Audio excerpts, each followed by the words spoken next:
골든볼은 1956년 프랑스의 프랑스 풋볼이라는 뉴스 매체에서 창설한 귀한 상입니다.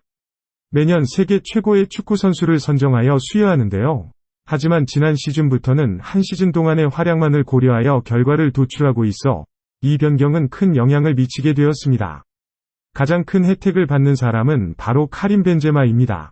과거의 방식을 따르면 그는 2022년 월드컵이 종료될 때까지 황금공 수상에 투표할 수 있을 것입니다. 그때 카림 벤제마는 자신의 경력 생애 처음으로 영예를 누릴 것입니다. 하지만 카림 벤제마의 이익은 엘링 할랜드의 손해가 되었습니다. 그 또한 챔피언즈 리그를 차지하며 특히 트리플 하트트릭을 달성하고 유럽 골든슈 신발까지 따기까지 했습니다. 전문가들은 할란드가 골든볼을 획득할 가능성이 매우 낮다고 여기고 있습니다. 그 차이는 월드컵 2022 캠페인이 2022-2023 시즌에 계산되기 때문입니다. 이에 따라서 메시의 훌륭한 성과가 할란드가 이룬 것을 압도하고 있습니다. 현재 8번째 골든볼을 획득할 메시의 기회는 매우 끌리는 상태입니다. 오즈 체커에 따르면 메시는 축구계에서 가장 존경받는 영예 중 하나를 획득할 확률이 75%로 이는 엘링 할랜드의 20%보다 우수합니다. 할란드의 맨체스터 시티 팀 동료인 케빈 데 브라이너와 로드리 역시 이 목록에서 다음 위치에 있으나 그 확률은 각각 2.9%와 1.5%입니다. 맨체스터 시티의 다른 선수인 일카이 군도안도 1.5%의 비율을 가지고 있습니다. 한눈에 보기만 해도 맨체스터 시티의 선수들이 얼마나 허무하게 보이는지 알 수 있습니다. 그들은 탁월하지만 모두가 탁월한 팀에 속하기 때문에 희미해지는 것입니다. 그에 반해 메시는 팀을 지탱하는 완벽한 정의입니다. 그의 아르헨티나는 팀 내 스타의 가치로 7위를 차지했습니다. 그는 이미 36세입니다. 그럼에도 불구하고 메시는 7골과 3개의 어시스트로 팀을 우승으로 이끌었습니다. 스페인 언론 마카에 따르면 9월 6일에 프랑스 풋볼 30명의 후보자를 선정할 예정이며 피파 회원국에서 온 저널리스트를 포함한 170명의 투표자가 참여할 것이라고 합니다. 5명이 선수를 선택하고 다른 점수로 나열합니다. 최저 1점부터 최고 6점까지입니다. 가장 높은 점수를 받은 선수가 골든볼을 수상하며 다음 두 번째와 세 번째 선수가 각각 실버볼과 브론즈볼을 수상합니다. 2022에서 2023년 골든볼 시상식은 2023년 10월 30일에 열릴 예정입니다. 이 시점에서 이 귀한 상을 향한 경쟁이 시작되었습니다. 마카 지휘 평가에 따르면 킬리안 엠바페와 에를링 할란드가 주요 경쟁자로 꼽힙니다. 메시는 아르헨티나 대표팀과 함께 월드컵을 차지했으며 한편 할란드는 맨체스터 시티에서 3개의 타이틀, 즉 유로피언 골든슈즈상, 프리미어리그 득점왕, 챔피언스 리그 득점왕을 획득하며 여러 기록을 세우기도 했습니다. 엠바페는 월드컵 준우승자이며 시즌 골든 부츠와 리그 1우승을 위해 29골을 넣은 PSG의 주장입니다. 일부 소식통은 메시의 승률을 83.3%로 보고 있으며 풋바라는 사이트는 메시가 올해 골든볼 수상 확률의 75%를 소유하고 있다고 언급하고 있습니다.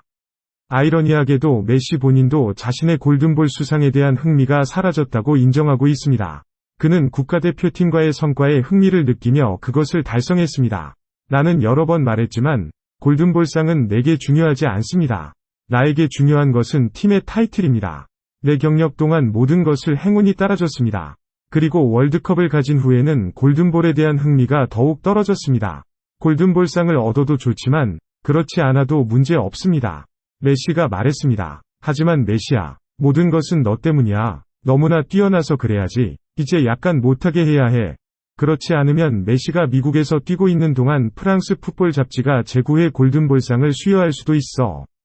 최근에는 스포트 브리프지가 메시가 올해 골든볼상 1위 후보가 되는 5가지 이유를 지적했습니다. 메시가 월드컵을 우승했으며 월드컵 우승은 축구에서 가장 존경받는 컵입니다. 작년 말 메시는 아르헨티나 대표팀과 함께 눈에 띄는 캠페인을 통해 마침내 이 정상을 정복했습니다. 골은 메시의 2022년 월드컵에서의 퍼포먼스가 골든볼상 수상에 충분하다고 평가하고 있습니다. 할란드는 노르웨이가 예선에서 실패하여 대회에 출전하지 못했습니다.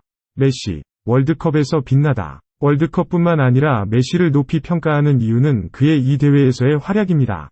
메시는 8골을 기록하며 7경기 중 5경기에서 최우수 선수에 선정되었으며 동시에 최우수 선수상도 수상했습니다. 대회가 끝난 후 메시는 월드컵 10개 기록을 모두 경신했습니다.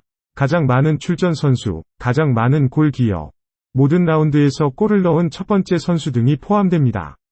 메시는 클럽 유니폼으로도 나쁘지 않았습니다. PSG는 챔피언스 리그에서 조기 탈락하는 등 뜻대로 되지 않은 시즌이었습니다. 그러나 메시의 PSG에서의 퍼포먼스는 여전히 높게 평가되고 있습니다. 총으로 메시는 지난 시즌 PSG에서 21골, 20어시스트를 기록했습니다. 메시는 PSG V리그 1우승을 성공적으로 지켜낼 때 큰 역할을 했습니다. 메시의 클럽 유니폼에서의 통계는 하란드의 것만큼은 아니겠지만 그래도 36세 선수로서는 매우 뛰어난 것이었습니다. 한편 하란드는 결승전에서 미흡한 경기를 펼치고 있습니다. 현재까지 하란드는 연속으로 5번이 결승전에서 골을 넣지 못했습니다. 이 중 4경기는 2023년에 진행된 것으로 맨체스터 시티와 인테르 밀라노가 챔피언스 리그에서 우승을 가로채기 위해 맞붙은 시합도 포함되어 있습니다. 하란드는 미흡한 경기를 펼쳤고 로드리는 맨시티의 승리를 위해 유일한 골을 넣었습니다. 이후에는 로드리가 대회에서 최우수 선수로 뽑혔습니다. 맨시티 팀의 결속력, 7년간 이디하드 스타디움에서의 경험을 통해 감독 펩 구아르디올라는 결속력 있고 평등하며 어떤 개인에도 너무 의존하지 않는 맨시티 팀을 구축했습니다. 하란드는 지난 시즌 맨시티에서 52골을 기록하며 중요한 공헌을 했습니다. 하지만 다른 동료들도 클럽의 성공에 매우 중요한 역할을 하고 있는데 특히 케빈 데 브라이너입니다. 만약 하란드가 미흡한 경기를 펼치면 맨시티 내 다른 선수가 영웅으로 등장할 수 있습니다. 한편 월드컵에서의 첫 경기 패배 후 메시는 남은 모든 경기에서 빛을 발하며 아르헨티나를 우승으로 이끌었습니다. 그는 홀로 아르헨티나를 금의 트로피로 이끈 것입니다. 메시와 관련된 최신 소식에 따르면 그에 따르면 뉴욕 레드불스와의 경기에서 그는 MLS에서 경기를 하지 않을 가능성이 높다고 합니다. 최근 동안 이 선수는 33일 동안 8경기에 출전하여 총 750분 동안 플레이했습니다. 그래서 타타 마르티노 감독은 메시에게 뉴욕 레드불스와의 경기에서 휴식을 줄 수도 있을 것입니다. 이전에 메시는 리그컵과 미국 내 컵에서 경기를 했습니다. 메시는 인터 마이애미의 리그컵 우승과 미국 내 컵 결승 진출에 큰 공헌을 했습니다. MLS 무대에서는 인터 마이애미의 상황이 그다지 낙관적이지 않습니다. 그들은 동부 컨퍼런스에서 최하위에 위치하며 22경기 후에 18포인트를 얻었습니다. 그들은 플레이오프 진출팀과 14포인트 차이를 두고 있으며 게다가 2경기를 적게 치렀습니다. 이는 미국 팬들에게는 슬픈 소식입니다. 메시의 매력은 정점에 달해 이 경기의 티켓 가격이 $20,000를 넘었습니다. 타타 마르티노 감독은 메시와 인터 마이애미의 다른 많은 선수들이 신체적 한계에 도달했다. 그래서 각 선수의 상태를 신중히 평가하여 위험을 피해야 한다. 그 후에야 앞으로의 사용 여부를 결정한다. 고 말했습니다. 지난 1개월간 인터 마이애미는 밀집한 경기를 치른 바 있어 선수들도 휴식이 필요합니다. 2023년 골든볼 수상자가 누가 될지는 모르지만 결과를 기대해 봅시다. 오늘의 비디오는 여기까지입니다. 안녕히 가세요. 다음 회차에서 만나요. 의견이나 피드백을 남겨주시면 콘텐츠 개선에 도움이 됩니다. 좋아요 버튼을 눌러 구독하고 알림벨을 클릭하여 채널의 내용을 놓치지 않도록 합시다.